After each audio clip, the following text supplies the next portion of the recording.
तो ये कहानी है एक फॉरेस्ट ऑफिसर की, जो बहुत ही ईमानदार ऑफिसर रहता है और अपने परिवार से छुट्टियों में घर पर मिलने आया हुआ रहता है।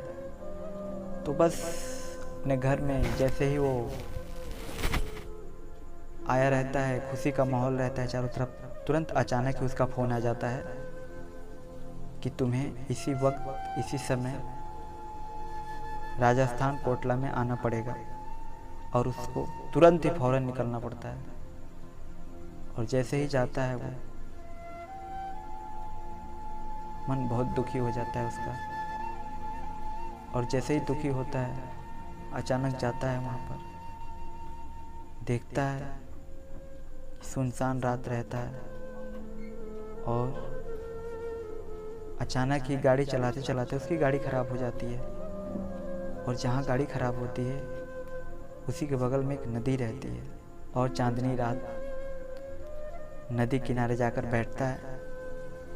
तभी अचानक फ़ोन चलाता है और फ़ोन चलाते चलाते वक्त उसका फ़ोन नदी में गिर जाता है। जैसे ही नदी में फ़ोन गिरता है उसमें से कोई हाथ फ़ोन निकालकर उसके हाथों में देता है। वो ऑफिसर एकदम शॉक में हो जाता है कि अचानक में नदी में कौन है। बोलता है कि कौन है नदी में। उसमें से एक लड़की आती है और वो लड़की जो अपना सर चुनरी से ढके रहती है और उसको बोलती है कि मेरा नाम मत पूछिए परदेसी बाबू, हम राहगीर हैं। पर इसे उतनी रात में डर जाता है फॉरेस्ट ऑफिसर। तभी देखना चाहता है कि कैसी है, बोलना चाहता है, थैंक्स करना चाहता है, पर लड़की चली जाती है।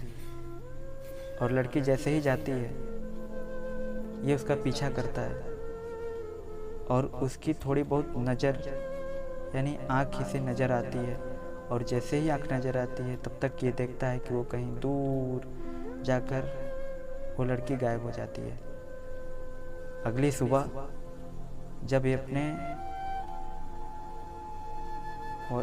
ऑफिस में जाता है तो ऑफिस में इसका मन नहीं लगता है। दिन भर उस लड़की के बारे में सोचता रहता है, ऐसे हो गया, वैसे हो गया, कैसे हो गया। बहुत डिप्रेस्ड हो जाता है। और जैसे ही डिप्रेस्ड होता है ये फिर अगली रात फिर सोचता है कि मैं वहाँ पे जाऊँ। एक तरह से देखा जाए तो इससे उसे पाने की बहुत ही लालसा हो जाती है और जाता है। और जाने के बाद जब उस लड़की से मिलता है तो मिलने की कोशिश करता है पर मिल नहीं पाता है। मिलना चाहता है पर मिल नहीं पाता है। वो लड़की उसी जंगल की एक कबीले की लड़की रहती है जो कुछ साल पहले उसकी मृत्यु हो गई होती है। और ये उसे मिलना चाहता है। पर उस कबीले में जब जाता है तो वहाँ पर कबीले वालों ने कोई तलवार, छुरी, चाकू इस पे वार करने के लिए निकालते हैं, लेकिन वार नहीं करते क्योंकि एक उसमें का सरदार आकर इनको रोकता है और धीरे से पूछता है, बताओ क्या बात है। तो ये बताता है कि मेरे साथ ऐसा हादसा हुआ।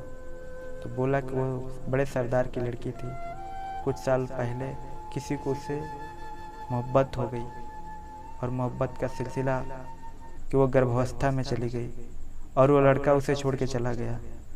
और जैसे ही चला गया तो उसी के गम में ना आने के बाद सारे कबीले वालों ने ताने देने शुरू किया, जिसके कारण उस नदी में कूदकर उसने जान दे दिया।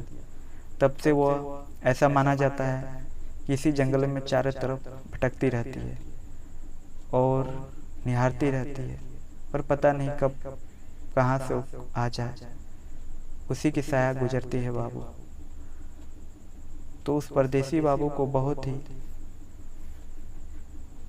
दुख होता है, लेकिन जब जाता है उस नदी के पास जाकर उससे बातें करना चाहता है। बहुत सोचता है कि वो आ जाए, पर आती नहीं है। नहीं आने के कारण रात के कम से कम 2:30 बज जाते हैं, पर 3 बजे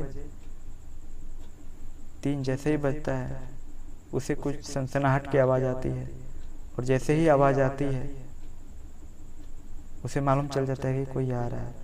वही लड़की जो आकर उसे कहती है कि परदेसी बाबू, आप मेरा फिक्र छोड़ दीजिए, आप फंस जाएंगे। परदेसी बाबू कहाँ मानते हैं, लेकिन वो लड़की अपना सारा किया हुआ हादसा बताती है। ऐसा माना जाता है कि वो लड़की आज भी उसका राह देख रही है, पर परदेसी बाबू कहते हैं कि आपको शांति कैसे मिलेगी और आप कैसे उससे मिल सकती हैं। तो बोलती हैं कि मुझे उससे मिलना है, मुझे उससे मिलना है। कुछ पल बाद उस कबीलों वालों ने उसके आत्मा के शांति के लिए उस जंगल में पूजा कराते हैं, जिससे माना जाता है कि उसके आत्मा को शांति मिल जाती है। लेकिन आज भी माना जाता है कि वो आत्मा आज भी चारों तरफ निवास करती है। थैंक यू दोस्तों, ये कहानी कैसी लगी छोटा सा प्रयास है, आप सब बताइएगा। बाकी मिलते हैं नेक्स्ट एपिसोड में नई कहानी के साथ, नई ताजगी के साथ। जय हिंद।